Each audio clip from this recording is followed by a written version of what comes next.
Varicose veins కి సరైన చికిత్స కోసం సంప్రదించండి ఎవిస్ హాస్పిటల్.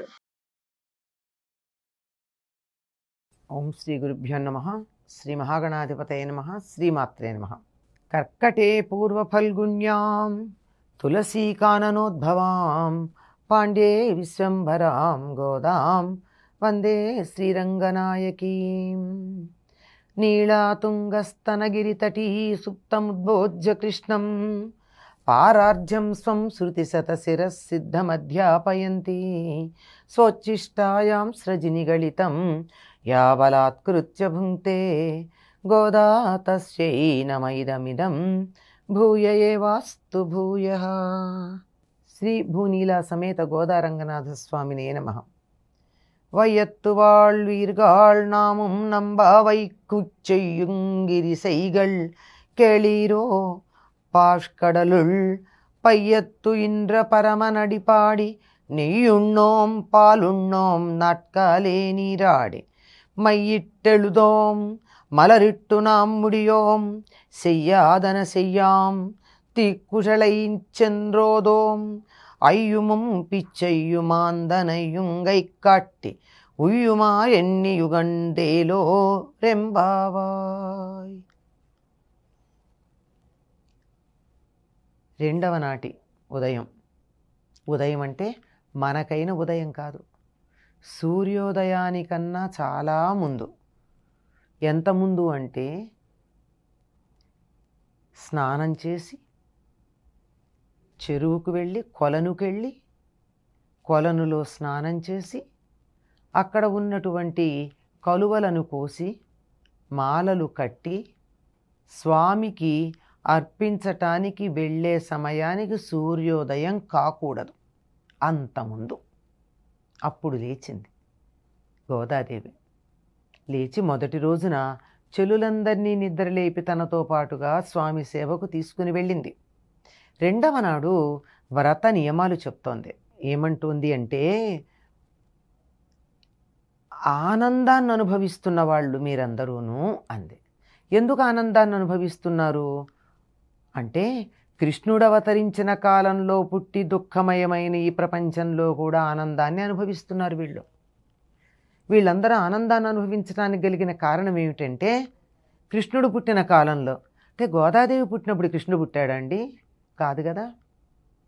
తాను కృష్ణుడికి సమకాలికంగా ఉన్నటువంటి గోపికల యొక్క భావనతో తాదాత్మ్యం చెందింది. తాను గొల్లపల్లెలో ఉంది, కృష్ణుడికి సమకాలికులైనటువంటి వాళ్ళతో కలిసి ఉంది, తన భావన అక్కడ ఉంది. కనుక తనతో ఉన్న చెరులందరూ ఆ నందగోకులంలో ఉన్నటువంటి వారుగానే భావన చేసింది. గనక మీరందరూ అదృష్టవంతుల ఆనందాన్ని అనుభవిస్తున్నారు, అటు మీ అందరూ కూడా రండి. మనం చెయ్యబోయేటటువంటి ఈ వ్రతం యొక్క నియమాలు చెప్తున్నాను. ఇది లోకంలో అందరికీ చెప్తోంది ఈ వ్రత నియమాలు. ఇందులో కొన్ని అందరూ ఏ వ్రతం చేసినా ఆచరించవలసినవి, కొన్ని ప్రత్యేకంగా వీళ్ళు మాత్రమే ఆచరిద్దామని అనుకున్నవి. అందులో ఏమిటి అంటే, ఆ వ్రత నియమాలు చేసే పనులు చెప్తోంది. ఒకటేమిటి, పాల సముద్రంలో ధ్వని కాకుండా మెల్లగా పడుకున్నటువంటి ఆ పరమపురుషుని పాదాలకి మంగళం పాడతాం. పాల్కడలు, పాలసముద్రం. ఎందుకో అనేక మార్లు గోదాదేవి ఆ పాలసముద్రంలో ఉన్నటువంటి నారాయణుణ్ణే ఆరాధిస్తున్నట్టుగా మనకి సందర్భాలు కనపడతాయి. ఆ పాలకడలిపై పవలించిన స్వామి యొక్క మూర్తి మిగిలినటువంటి మూర్తుల కన్నా కొంచెం అధికంగా ఇష్టం అనిపిస్తుంది. అక్కడ ఉన్నటువంటి ఆయన పాద పద్మాలకి మేము మంగళం పాడతాం. ఎలా పాడతాం? ధ్వని చెయ్యకుండా. ఎందుకంటే నిద్రపోతున్నటువంటి వాళ్ళ దగ్గర మంచి సంగీతం పెట్టినా మెత్తగా ఉండాలి, కానీ కొద్దిగా అందులో గట్టిగా అరుపుల్లాంటివి ఉన్నా మెలకు వచ్చేస్తుంది కదా. మేము మంగళం పాడేది కూడా ధ్వని చెయ్యకుండా, ఇబ్బంది కలగకుండా పాడతాం.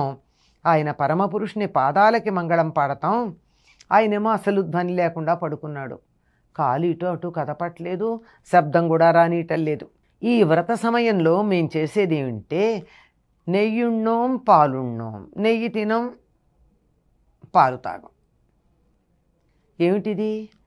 గొల్లపల్లెలో ఉన్నటువంటి గోవులన్నీ కృష్ణుడికి చెందినవైతే ఆ గోవుల యొక్క పాలు తాము తీసుకుంటే కృష్ణుడు సొమ్ము తీసేసుకునే వాళ్ళు అవుతారట.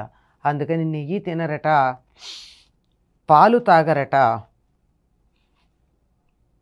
తెల్లవారుజామునే లేచి స్నానం చేస్తాం. ఇదొకటి. కంటికి కాటుక పెట్టుకోం, కొప్పులో పూలు పెట్టుకోం. కాటిక పెట్టుకోవడం ఎందుకు మానేస్తారు? అలంకరణ చేసుకోవటం లేదు. జీవితం మీద విరక్తి కలిగిన వాళ్ళు అలంకారాలు చేసుకోరు. అంతేకాదు, కాటుక పెట్టుకున్నట్టయితే సన్నని కర్బనపు పొర కంటి పైన వ్యాపించి ఉంటుంది. చూడండి, కాటుక పెట్టుకున్నట్టయితే కంటి కొసల్లోకి ఆ కాటుకంతా పుసి రూపంలో చేరుతుంది. అంటే కంటిని శుభ్రం చేస్తుంది. అమ్మో, అసలే నల్లగా ఉంటాడు, ఆ నల్లని వాడిని చూసేటప్పుడు ఈ నల్లని పొర కాటుక పెట్టుకుంటే కనపడతాడా? ఆయన కృష్ణుని చూసేటప్పుడు మా కళ్ళకి పొర అడ్డు దేనికి అని కాటుక పెట్టుకోరట. కాటుక పెట్టుకోవడమే కాదు, పూలు కూడా పెట్టుకోరట. బృందావనంలో ఉన్నటువంటి పువ్వులన్నీ కృష్ణుడికి చెందినవి. ఆయన సొత్తు.